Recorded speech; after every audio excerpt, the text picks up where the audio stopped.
경상도 제주 남해안에 경북 동해안 등에 50에서 100mm입니다. 아나운서 이재홍이었습니다. 지금 시각은 5시 5분입니다. KBS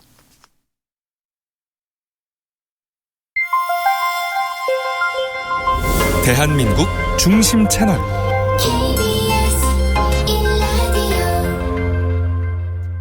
Listen, everyone.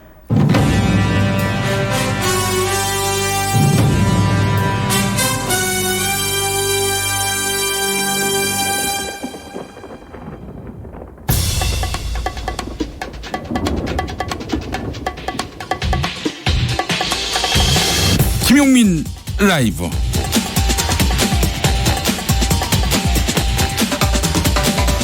(2019년 6월 5일) 수요일입니다. 안녕하십니까, 김용민입니다. 청와대가 이런 제안을 했습니다. 공식적으로 5당 대표 회동과 1대1 회동을 동시에 진행하고 싶다. 그러면서 자유한국당 황교안 대표가 요구하는 의제 확장과 1대1 형식 회담도 수용했습니다. 그러자 이에 대한 자유한국당의 답변이 왔습니다. 문재인 대통령과 황교안 대표의 1대1 회동, 그리고 교섭단체 3당 대표의 회동을 동시에 하자, 이런 답변인데요. 이 내용이라면 평화당, 정의당 등 2당 대표는 빼고 하라는 말일까요? 그래서 다시 청와대가 답했습니다. 함부로 두 당을 제외하는 결정을 내릴 수 없다. 이제 공은 다시 자유한국당으로 넘어갔습니다. 단언컨대 이 싸움에서 승자는 격식과 내용 따지지 말고 일단 만나자 하는 쪽입니다. 이렇게 해야 만나고 저렇게 하면 안 만난다. 이 고집을 끝까지 지키는 쪽, 패자입니다. 의전보다 민생을 먼저 챙기는 것, 국민의 선택을 받는 정치 아니겠습니까? 당신의 저녁은 아침보다 똑똑하다. 여기는 김용민 라이브입니다. 대한민국에서 가장 겸손한 스피커가 되고 싶습니다. 여러분은 지금 KBS 1라디오를 듣고 계십니다. 영상으로도 함께 하실 수 있어요. 유튜브 KBS 1라디오 계정, 그리고 김용민 TV로 함께 해주시기 바랍니다. 유튜브 검색창에 KBS 1라디오 또는 김용민 라이브 검색해 주시기 바라겠습니다. 잠시 후 미세 뉴스봇에 김수민, 오창석 평론가와 함께 할 텐데요. 코너 속 잠깐 인터뷰, 정운천 바른미래당 의원 연결합니다. 패스트트랙에 올라있는 연동형 비례대표제 대신 석패율제를 도입하자, 이런 내용의 선거법 개정안을 발의한다고 밝혔는데요. 자세한 이야기 들어보겠습니다. 2부 하루에 한 가지 깨달음, 유재일의 발길이 준비하고 있습니다. 이어지는 속 인터뷰에서는 짧은 휴식을 마치고 다시 대통령 행사기획 자문위원으로 돌아온 탁현민 위원 만나보도록 하겠습니다. 모두의 경제에서는 투박, 경향신문 박병률 기자, 그리고 박연미 경제전문 기자와 알고 있으면 여러모로 도움되는 경제 이야기 나눠보겠습니다. 자, 오늘도 열심히 준비했습니다. 김용민 라이브. 그러면 함께 달려볼까요?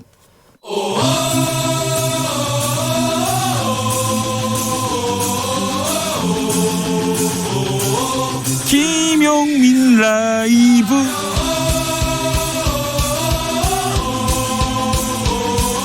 매일 오후 5시 5분.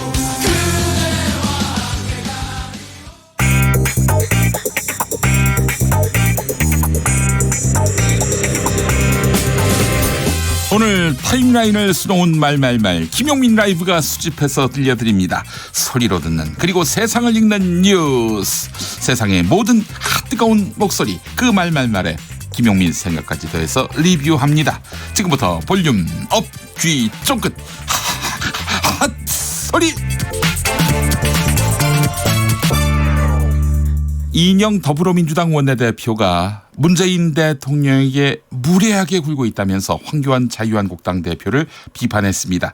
KBS 1라디오 김경래의 최강시사에 나와서는 지나치게 3번씩 반복해서 역제안하는 것은 대통령에 대한 무례함이라고 질타했습니다.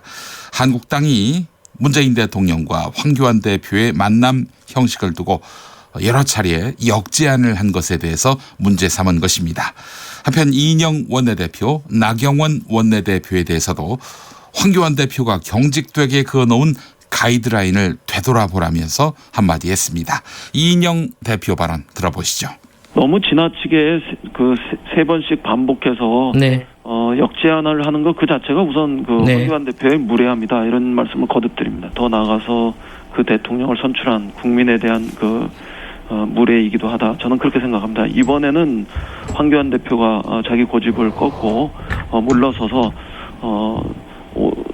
청와대의 제안을 수락하는 것이 옳다 이렇게 생각합니다. 황교안 대표의 무례하고 독선적인 그런 행위가 반복되는 한 5당 대표의 대통령과의 예.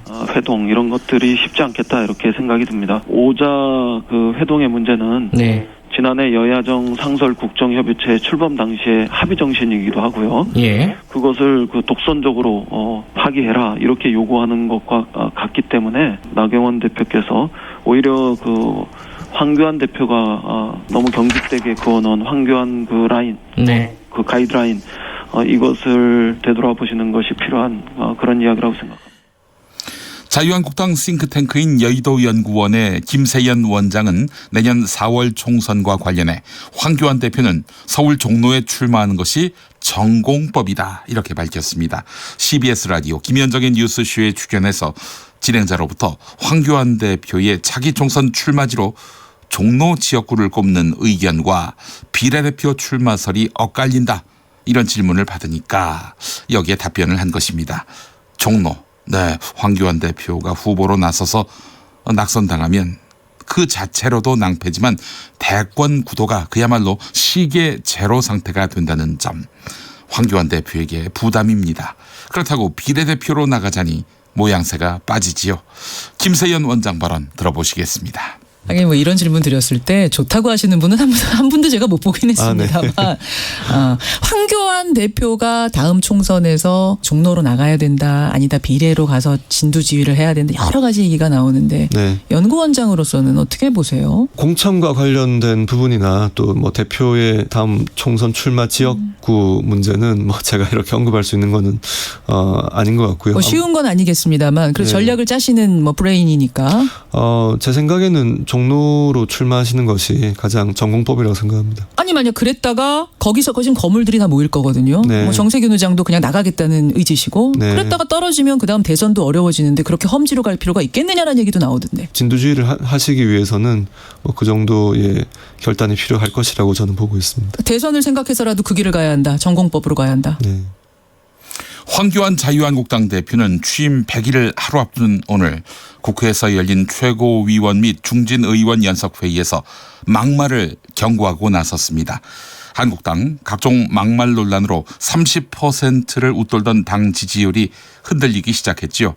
걸레질, 달창, 한센병 환자 등 잇따른 막말에 제동을 걸겠다는 의지입니다.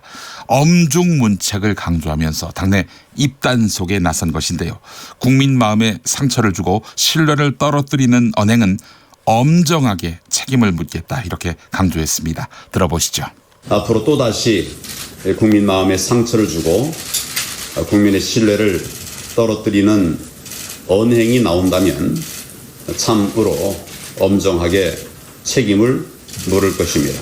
이런 문재인 정권의 폭정에 맞서서 우리가 정말 잘해야 되는데 지금 우리 당의 모습을 보면 안타까운 면이 많습니다. 어제 제가 대전의 현충원에 갔습니다. 그곳에서 기자들과 백브리핑을 하는 기회가 있었는데 그 자리에서 제가 최근에 여러 사태들에 대해서 사과를 드렸고 지금까지의 잘못에 대해서는 돌을 맞을 일이 있다면 제가 다 감당하겠다라고 하는 말씀을 드렸고 또 그럴 각오입니다. 하지만 이제 더 이상의 잘못은 용납할 수가 없습니다. 김용민 라이브.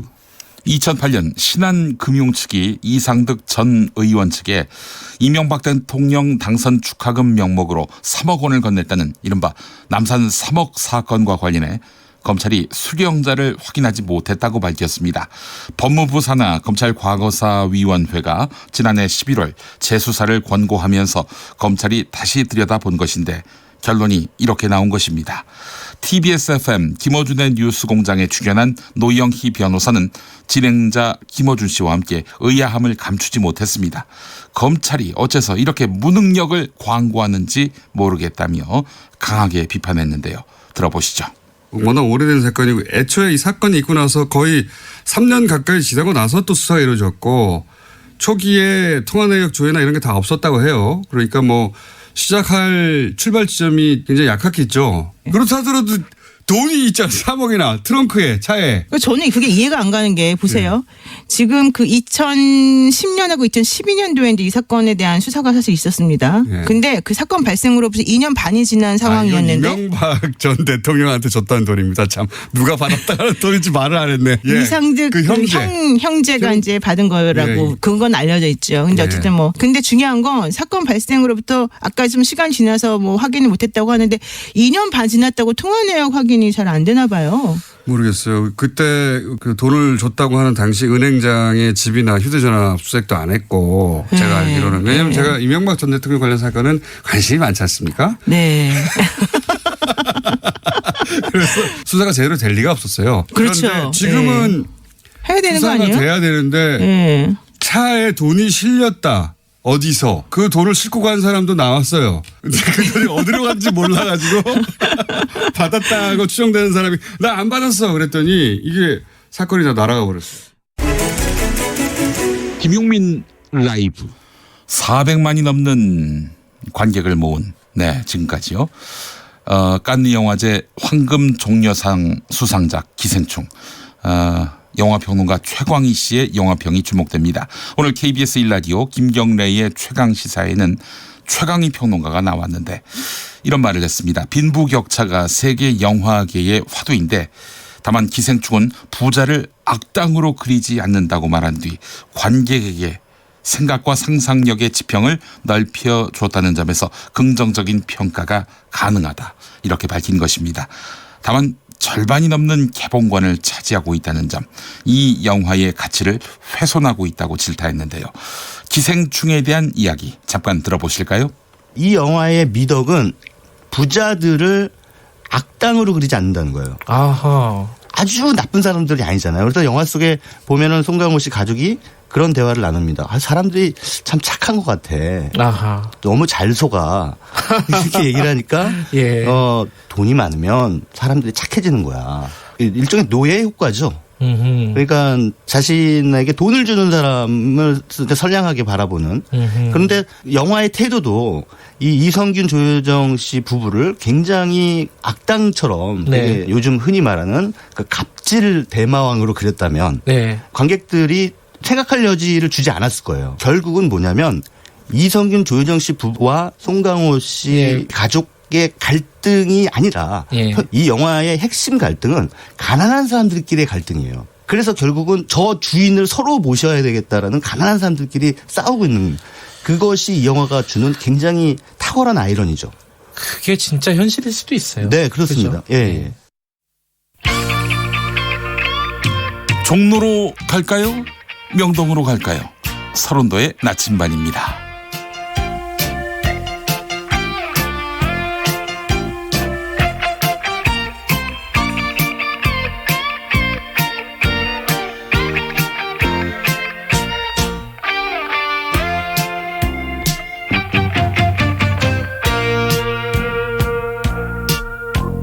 종로로 갈까요? 명동으로 갈까요? 차라리 청량리로 떠날까요? 많은 사람 오고 가는 을지로에서 떠나버린 그 사람을 찾고 있어요.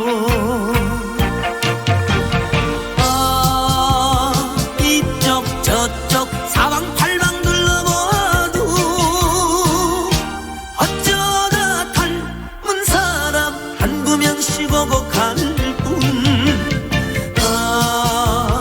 내가 찾는 그 사람은 어디 있나요? 아무리 찾아봐도 그 사람은 간 곳이 없네. 이 아리로 가져갈까요? 네. 0073번 쓰시는 분 문자 받았습니다. 송현정 기자에게 묻고 싶습니다. 황교안 대표는 독재자입니까? 예. 송현정 기자한테 물어보시면 되겠네요. 네. 이인구님, 그냥 1대1로 만났으면 좋겠다. 그러면 국회도 열리고 추경도 통과될 것 아니겠는가. 공안검사 출신의 박근혜 정부 때 총리한 황교안 대표가 못마땅하긴 하지만 북한 김정은보다는 좋은 사람 아닌가. 김정은은 못 만나서 안달이면서 황교안 대표는 왜 안 만나냐고. 예, 이렇게 문자 보내셨어요. 4756번 쓰시는 분. 유재일 씨 방송 기다리면서 이동하는 택시 아닌데 택시기사님이 김용민 라이브 듣고 계시네요. 다행히 제 데이터 안 써도 되겠습니다. 라고 하셨습니다. 예, 감사합니다. 그래요. 김용민 라이브. 수도권에서는 FM 97.3MHz로 들으실 수가 있습니다. 네, 많은 청취 바라겠습니다. 자, 교통 상황 알아볼까요? 5시 20분 지나고 있습니다. KBS 교통정보센터 윤여은 씨. 네, 휴일을 앞두고 있어서 평소보다 교통량이 많습니다. 서울 외곽순환고속도로 판교에서 구리 쪽, 송파에서 강일까지 15km나 정체고요. 일산에서 판교 쪽은 자유로에서 송내까지 17km가량 밀립니다. 반대 판교에서 일산 쪽은 평촌에서 수리터널과 시흥 요금소에서 송내, 또 노우지 분기점에서 김포 요금소까지 차가 많습니다. 경부고속도로 서울 쪽은 입장휴게소와 안성분기점, 또 기흥 동탄에서 수원까지 밀리고요. 이후 도로는 작업 여파로 신갈분기점도 지나기 어렵습니다. 계속해서 달래내에서 반포 쪽으로는 8km 정체입니다. 영동고속도로 인천 쪽에는 돌발 상황이 생겼는데요. 군자분기점 5차로에 고장난 차가 있어 주의가 필요해 보입니다. 간선도로 중에서는 강변북로 구리 쪽입니다. 가양대교에서 영동대교까지 밀리는 가운데 난지나들목과 성산대교 사이 2차로에 고장난 차가 있고요.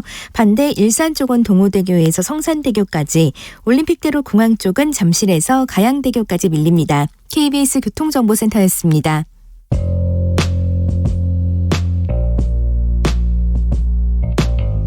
당신의 저녁은 아침보다 똑똑하다.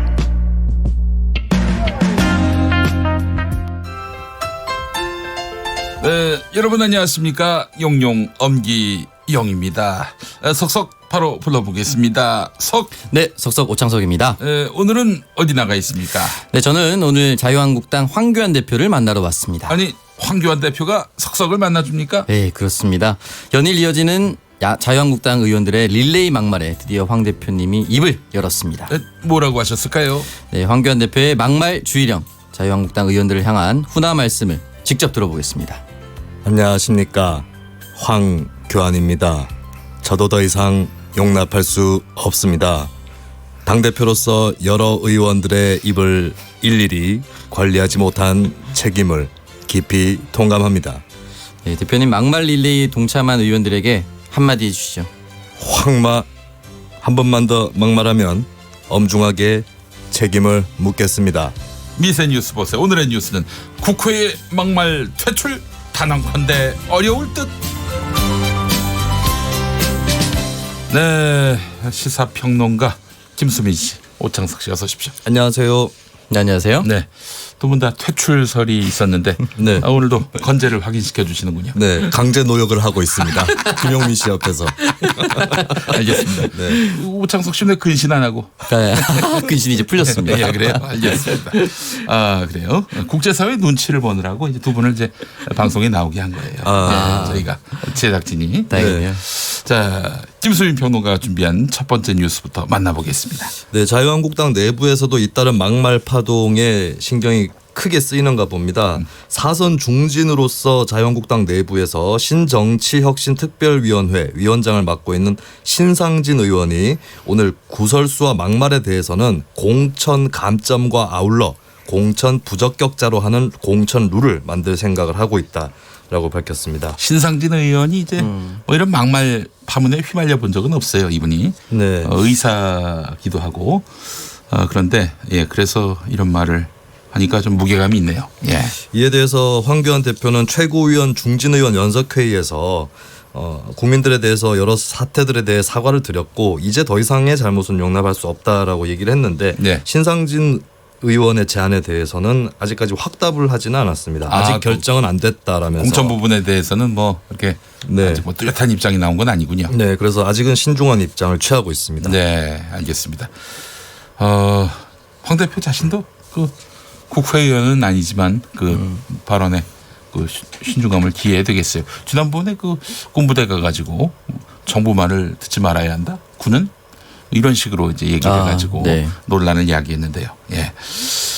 알겠습니다. 자, 민주평화당 박지원 의원이 자유한국당 황교안 대표와 이회창 전 총리가 닮았다 이런 말을 했어요. 네, 그 자유한국당 황교안 대표를 이회창 전 총리에 빗대면서 닮은 꼴이다라고 논평을 했는데요. 네. 이 페이스북에 글을 올렸습니다. 창의 길을 가는 황 대표는 대통령 흉내까지 내는 것을 보면 딱 닮은 꼴이다. 닮은 꼴이다라고 이야기를 했습니다. 비판하는 어휘조로 말한 거네요. 그렇죠. 네. 이 이유에 대해서는 대통령이 여야 대표 5자 회동과 관련해서 5+1 그러니까 대통령이 5당 대표 회동 후에 대통령과 황교안 대표의 1대1 회동으로 양보를 했으면 이걸 수용했어야 하는데 하지 않았다면서 마음대로 정치는 실패한다라고 강력하게 비판을 했습니다. 5+1 회동과 관련해서 5당 대표 회동 후 대통령 황교안 대표 1대1 회동. 네. 이 말은 그럼 나머지 4당 대표들은 집으로 가시라 이거예요? 처음에는 애초에 그 5당 대표 회동 자체를 얘기하지 않고 무조건 처음부터는 1대1부터 얘기를 했었었죠. 그러니까 한 발 물러서서 대통령이 그럼 1대1이라는 시간을 열어줄 테니까 다만 그 전에 모든 정당의 당대표와 만나서 이야기를 하는 시간을 먼저 가지자라고 이제 한 발 물러선 거죠. 근데 이제 그것도 이제 싫다라고 고부한 것은 너무나도 말이 안 된다라는 취지로 이렇게 쓴 것 같습니다. 이제 정의당 민주평화당은 빼고 3당 대표까지만 함께 만나고 나중에 1대1 회동으로 가자. 이게 자유한국당의 제안인 거죠? 네. 네. 뭐 그러나 저러나 뭐 비슷한 것 같은데 왜 굳이 그 두 당을 배제하려고 하는 건지. 애초에 하기 싫어하는 뉘앙스가 아닌가라는 생각이 들어요. 어떻게든 만약에 대화의 의지가 있었다라면은 서로의 조건이 절충해 가는 과정에서 어떻게든 하려는 모습을 보일 텐데 이렇게 거절하는 모습을 보면 어떻게든 안 하려고 하는 뜻이 이미 전제가 되어 있는 것이 아닌가라는 생각이 좀 듭니다. 네, 알겠습니다. 자, 그래서 이회창 전 총재, 권위적인 이회창 전 총재를 닮았다 이런 얘기군요. 네. 안녕하십니까, 이회창입니다. 왜 가만히 있는 사람 의문의 일패를 당하게 합니까? 이 무능하고 부패한 그런 정치는 하지 말라. 이런 말씀을 하지 않을까 싶습니다. 네. 이회창 전 총재 입장에서는 조금 기분이 나쁠 수도 있는 게 그렇죠. 이회창 전 총재는 대선에 1997년 출마를 해서 김대중 대통령하고 표 차이가 크게 나지 않았어요. 그래서 거의 5년 내내 차기 대통령이나 다름없는 그런 위상을 누리고 있었기 때문에 오히려 이회창 대표 입장에서는 나도 그렇게까지는 하지 않았다. 이렇게 얘기할 수도 있을 것 같습니다. 그리고 또 2002년인가 민주당 후보로 노무현 후보가 결정되니까 노무현 전 대통령이 2000년 총선에 나와서 허태열 의원한테 졌잖아요. 네네. 우리 당은 그 후보를 허태열을 내면 되겠구만. 얘기를 해가지고 이회창 전 총재 성대모사를 하실 때는 꼭 그렇게 웃으셔야 됩니까? 무능하고 부패한. 네. 제가 봤을 때 이 웃음은 성대모사를 더 길게 이어가기 어려우니까 그것을 얼버무리는 용도가 아닌가. 근데 이제 여러모로 이회창 총리와 이렇게 붙여주는 것도 영광이지 않나라는 생각이 드는 게 이회창 총리 같은 경우는 당시에 김영삼 대통령과 각을 세우고 대쪽 총리라는 신임을 많이 받았는데 황교안 대쪽 같은 황교안 당시 총리는 박근혜 대통령의 각을 세우는 모습을 보여주지 않았거든요. 그대로 따라가는 모습이었기 때문에 서로의 이미지도 완전히 다릅니다. 직책만 같았을 뿐이죠. 박근혜 대통령이 이제 파면되고 구속된 이후에 각을 세웠죠. 그건 이제 시계 이름이라든지 명패의 이름을 바꾸면서 각인을 세운 거죠. 그렇습니다. 제가 한때는 휴대전화 벨소리와 관련해서 상품들이 많았지 않습니까? 진동 소리로 한번 뭔가 만들어 보려다가 이회창 전 총재 진동이 진동 소리 이런 거 한번 연구 개발을 하려다가 비용이 모자라서 비용이 모자라서 투자자를 찾지 못해가지고 R&D 지원 예산이 필요했죠. 그래서 시도만 하려다가 말았습니다. 네. 예. 자, 김수민 평론가 다음 소식은요. 정의당에서 황교안 대표가 견지하고 있는 여야 회동 안에 대해서 굉장히 강한 비판을 내놨습니다. 정호진 정의당 대변인이 논평을 내놨는데요. 청와대의 제안에 대해서 그러니까 여야 5당 회동을 먼저 하고 그다음에 1대1 단독 회동을 해주겠다라는 이 제안에 대해서 제1야당의 위상을 배려한 나름대로 합리적인 방안이라고 평가를 하면서 지금 국회가 몇 달째 공전 중인데 이 끈조차 잡지 않는 것은 정치인으로서 얼치기 초짜 임을 인증하는 꼴밖에 되지 않는다라면서 황교안 대표를 강하게 비판했습니다. 그리고 국민들에게 결국 자유한국당은 상종 못할 집단이라는 인상만 남기게 될 것이라고 말했습니다. 네, 알겠습니다. 더불어민주당 이인영 원내대표도 한마디 했어요. 네, 그 KBS 라디오 김경래의 최강시사 인터뷰를 통해서 이런 내용을 밝혔는데요. 네네. 청와대 회동 제안에 반복해서 역제안을 하는 황교안 대표를 겨냥해서 대통령에 대한 무례함이고 나아가서는 이 대통령을 선출한 국민에 대한 무례이다라고 강력하게 비판을 했습니다. 또한 여야 원내 협상이 진전되지 않고 있는 이유에 대해서도 일종의 황교안 가이드라인이 문제다라고 강조를 했는데요. 여기에 대한 이유로는 이제 패스트트랙에 대해서 100% 전적으로 사과를 하고 법안들을 100% 철회하라는 얘기를 너무 경직되게 요구하고 있다. 이는 민주당의 백기토양하라고 하는 요구라서 가능하지도 않고 진실하지도 않은 이야기다라고 이야기를 했습니다. 네, 알겠습니다. 9404번 쓰시는 분 너무 웃기지 마세요. 택시기사인데요. 사고 나겠습니다. 라고 하셨습니다. 아이고. 이회창 전 총재가 아직도 핫한 분입니다. 예, 많은 분들에게 또 굉장히 큰 관심을 모으고 있어요. 자, 오창석 평론가가 준비한 다음 뉴스는 대북 지원 사업과 관련한 소식이죠. 네, 그 정부가 북한의 취약계층을 돕는 이 국제기구 사업에 800만 달러, 그러니까 우리나라 돈으로 94억 원 정도를 지원하기 위한 절차를 마무리 지었다라고 합니다. 그래서 이제 이번 정권 들어서 첫 인도적 대북 지원 사업이 발을 떼게 됐는데요. 첫 번째 절차가 이제 남북 교류 협력 추진 협의회, 이른바 교추 협의라고 합니다. 세계 식량 계획의 북한 영양 지원 사업 450만 달러와 유니세프의 북한 모자 복원 사업 350만 달러, 총 800만 달러를 무상 지원하는 방안을 의결했다라고 합니다. 그래요. 이 정부가 국제기구를 통해서 이 지원을 한 것은 지난 박근혜 정부 시절인 2015년 12월 80만 달러를 지원한 게 마지막이었다라고 합니다. 꽤 오랫동안 하지 않았었는데요. 다시금 재개가 됐습니다. 이 유엔 보고서에 따르면요, 북한의 식량 사정이 최근 10년 사이에 가장 안 좋은 최악의 수준이라고 합니다. 올해는 특히나 136만 톤의 식량이 부족한 상황이라서 대북 지원이 절실한 상황이었는데요. 이에 대해서 도널드 트럼프 미국 대통령과 문재인 대통령과의 전화 통화에서도 이 대북 지원에 대한 인도적 지원에 대한 지지 의사를 밝히면서 정상 차원의 교감도 형성이 됐다라고 합니다.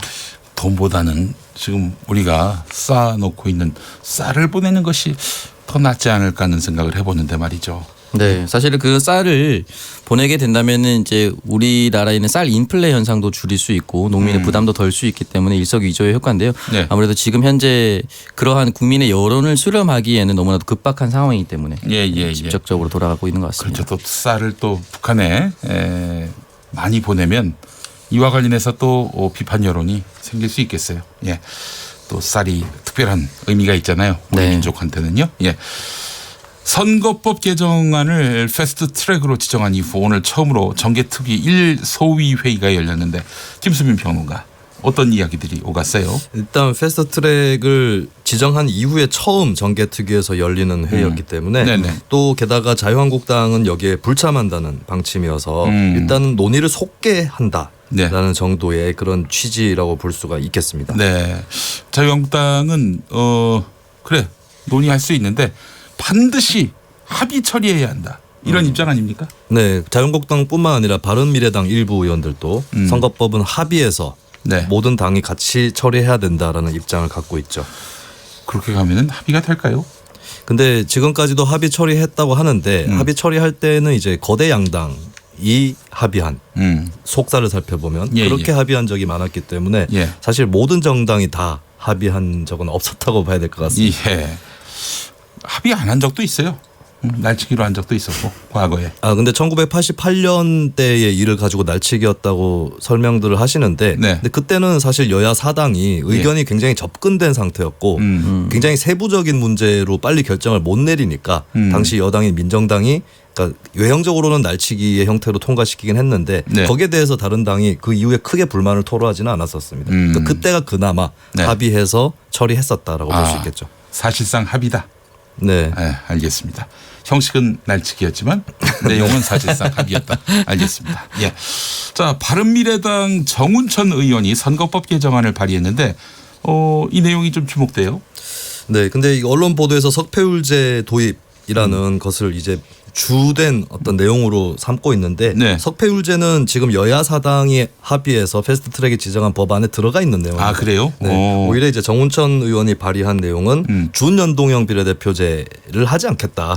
대신에 이제 비례대표 일부 의석을 네. 지역구에서 아깝게 떨어진 그 후보에게 주는 석패율제를 하는데 이 석패율제는 원래 그 여야 사당 합의안에 들어가 있는 내용입니다. 네네. 다른 점은 그 내용은 원래 여야 사당 합의안은 6개 권역에 나눠서 권역별로 명부를 짜는 과정에서 그 권역에서 석패자를 당선시켜준다라는 취지를 갖고 있었다면 네. 정운천 의원이 발의한 안은 좀 전국적으로 일단 네. 먼저 기준을 삼고 있고 그리고 하나 특기할 만한 것은 이제 어떤 정당이 그 지역에 있는 어떤 시도 중에 한 군데에서 그 지역 의석수의 20%를 넘었을 경우는 석패자를 따로 구제받지 않는 그러니까 어떻게 보면 이 부분만 떼서 보면은 군소정당한테 더 유리한 네. 그런 측면이 있을 수 있는데 네. 근데 어쨌든 전체 의석과 지지율 간의 비례성을 높인다라는 차원보다는 네.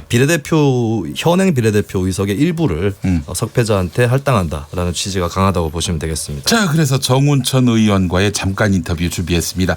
바른미래당 정운천 의원 나와 계시죠? 예, 안녕하세요. 정운천입니다. 네, 의원님. 의원님께서 전국 단위 석패율제 도입을 골자로 한 공직선거법 개정 법안을 발의하셨어요.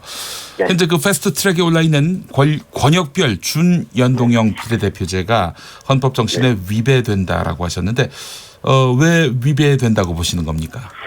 사실 연동형 비례대표제는 당의 지지율에 따라 의석 배분을 하는 새로운 제도거든요. 예, 예. 근데 이게 300명의 우리 의석, 지금 기존 의석 가지고는 사실 어렵기 때문에 50%만 반영하는 그런 준연동형을 해놨어요. 예, 예. 그러면 나머지 50%는 인위적으로 짜집기하고 짬짜미로 해놨어요. 그래서 많은 제가 지금 여기 인터뷰에 나와서 공부하려고 해도 다 완전히 파악하기 어려울 정도로 만들어놨어요. 예, 예. 그래서 이거는 헌법 정신에 맞지 않고 특히 또 지금 선거법은 일관되게 합의제로 지금까지 해왔는데 네네. 이거를 일방적으로 이렇게 패스트트랙에 올리는 것도 사실은 맞지 않다. 네, 그런데 그렇기 때문에 지금 2달 동안 이렇게 네. 국회가 공전되어 있는 상태를 어떻게 극복해 볼 것인가 해가지고 네. 제가 이 석패율 제도 제안을 하게 된 것입니다. 자, 석패율제를 이제 이야기하셨는데 정치 신인이나 소수자에게 기회를 주고자 하는 비례대표제의 본질적 취지와 어긋난다. 이런 비판이 있었어요. 5당 합의를 지금 말씀하셨는데 이게 합의가 될까요?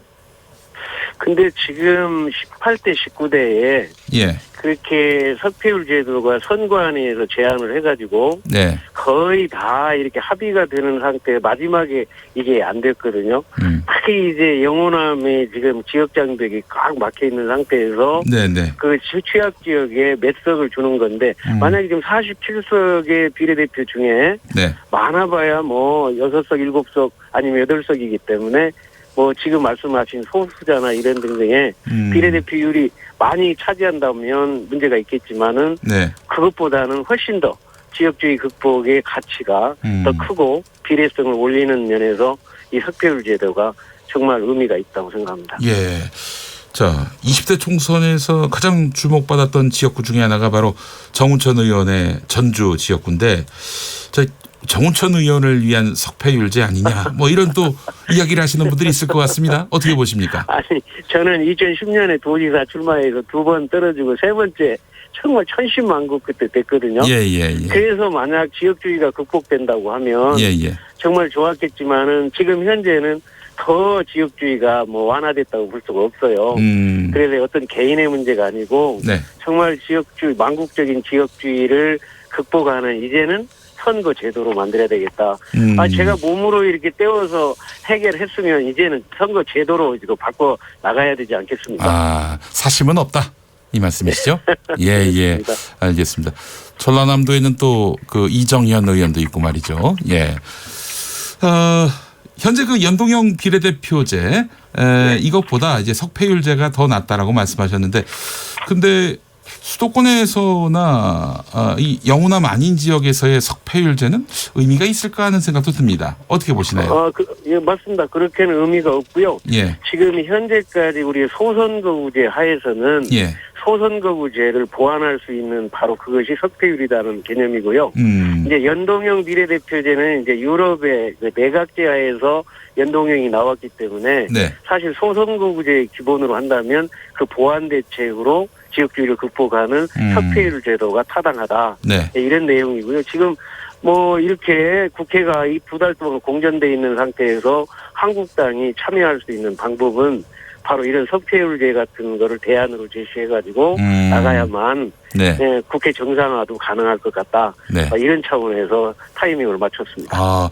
그러면 이 석패율제와 관련해서 자유한국당과의 연대도 그 문을 열어놓으신 거네요. 아마 제가 알기로는 나경원 원내대표도 네. 18대 19대 석패율은 꼭 해야 된다고 그렇게 찬성하고 주장해 오신 분이거든요. 네네. 그래서 그러한 점도 감안했다는 말씀드립니다.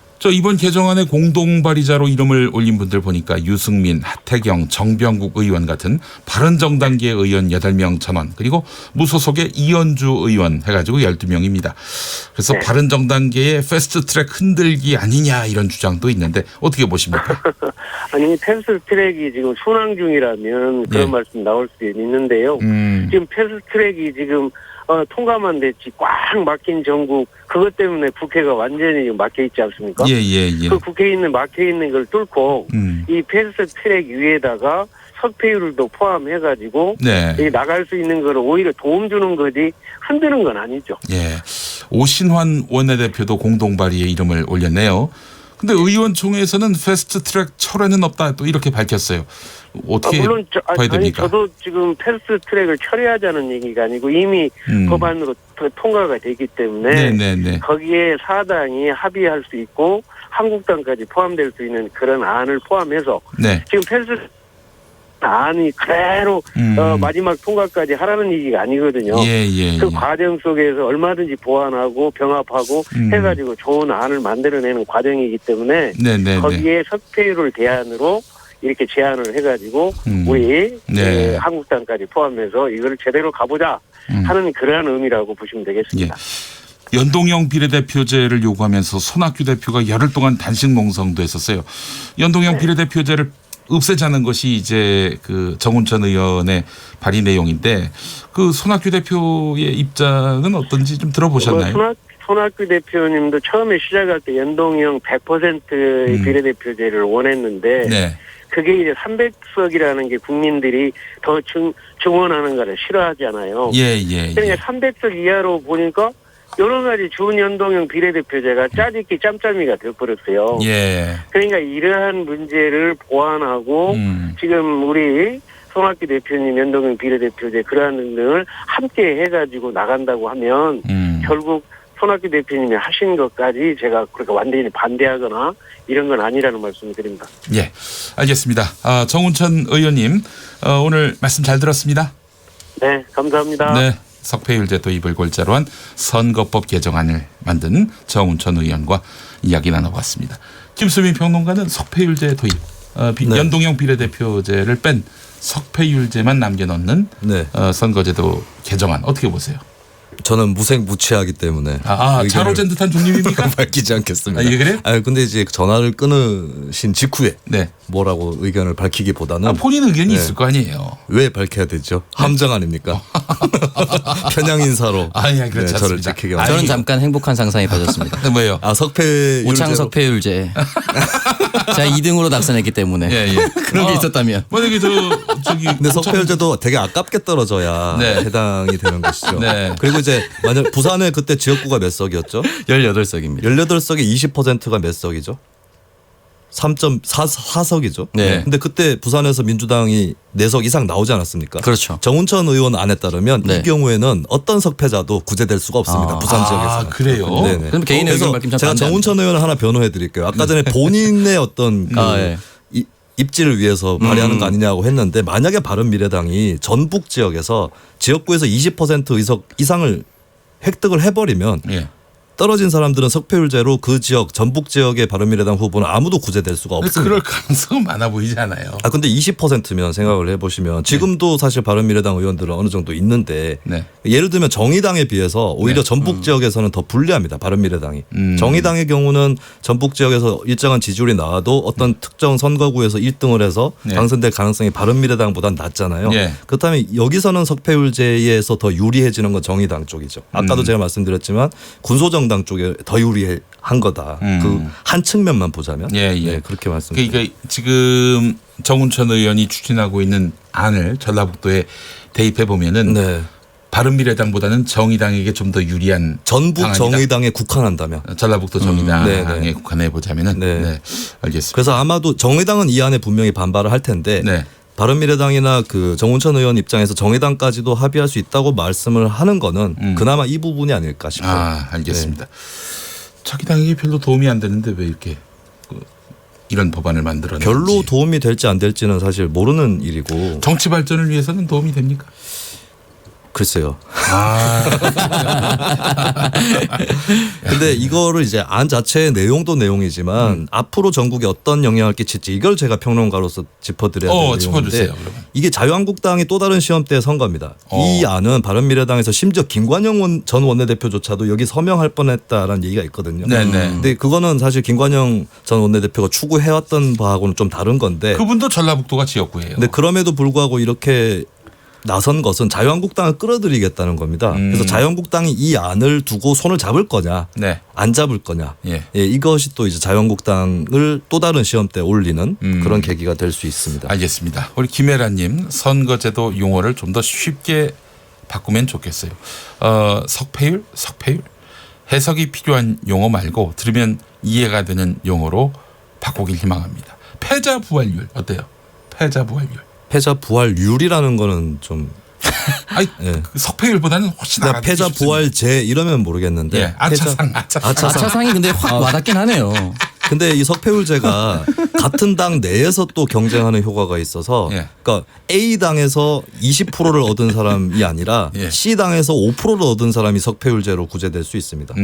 이런 것들을 복합적으로 좀 고려할 필요가 있죠. 네, 앞으로 쟁점이 되고 여야 간의 뜨거운 논란을 빚는다면 그때 뭐 다 알아듣는 말로 또 이렇게 여야가 설명할 겁니다. 보다 많은 여론의 지지를 얻기 위해서.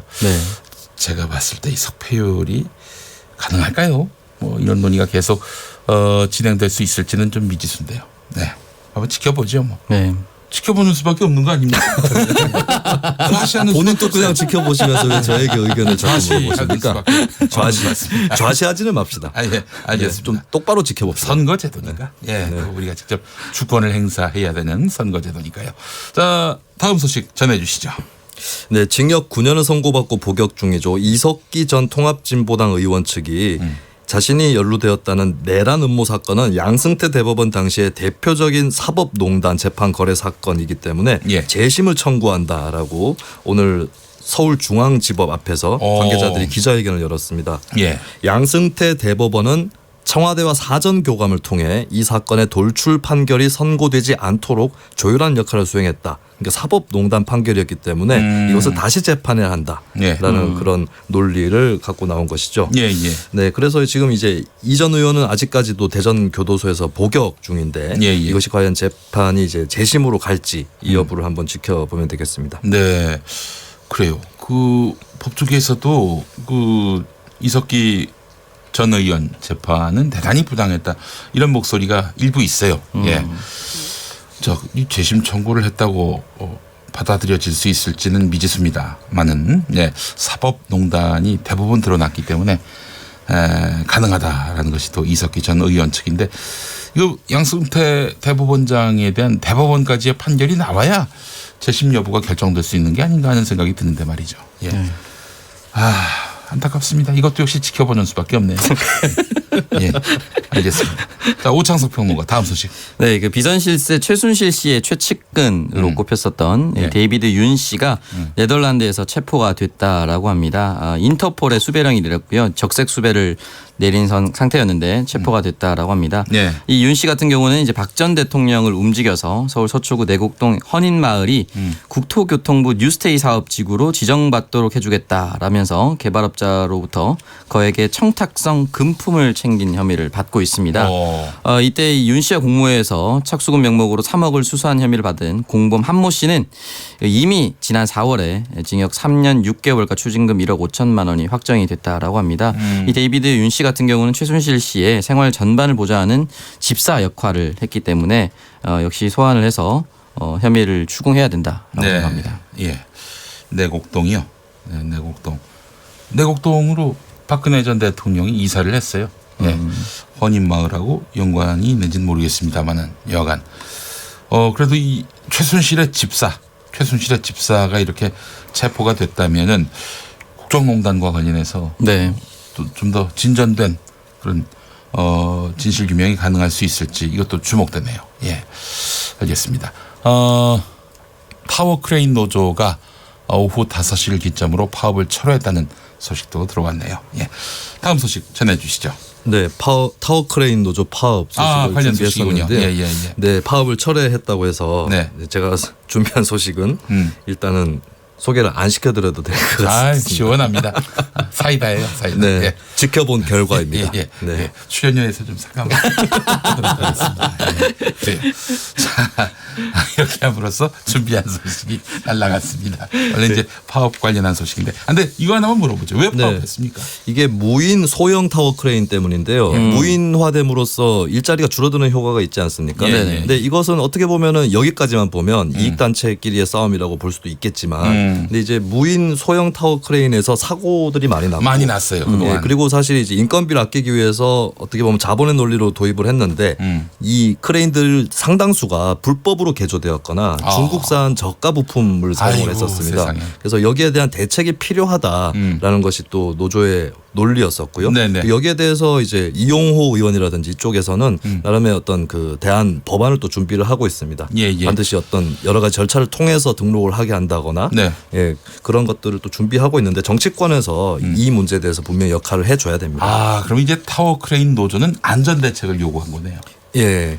안전대책을 요구했는데 이제 사측이라든지 자본의 입장에서는 이게 사실은 이제 안전 원리 이상으로 본인들 일자리 문제가 더 걸려 있어서 그런 거 아니냐. 그리고 우리도 사실 이렇게 빨리 무인 소형 크레인을 쓰고 싶진 않았는데 노조에서 워낙에 이제 투쟁을 많이 하고 임금을 올려달라고 하니까 인건비 절약 차원에서 우리도 내몰렸다. 뭐 이런 또 논리를 갖고 있죠. 네, 알겠습니다. 국토교통부가 노사민정협의체를 구성해서 제도 개선을 추진하기로 했다는 그런 소식도 추가로 들어왔습니다.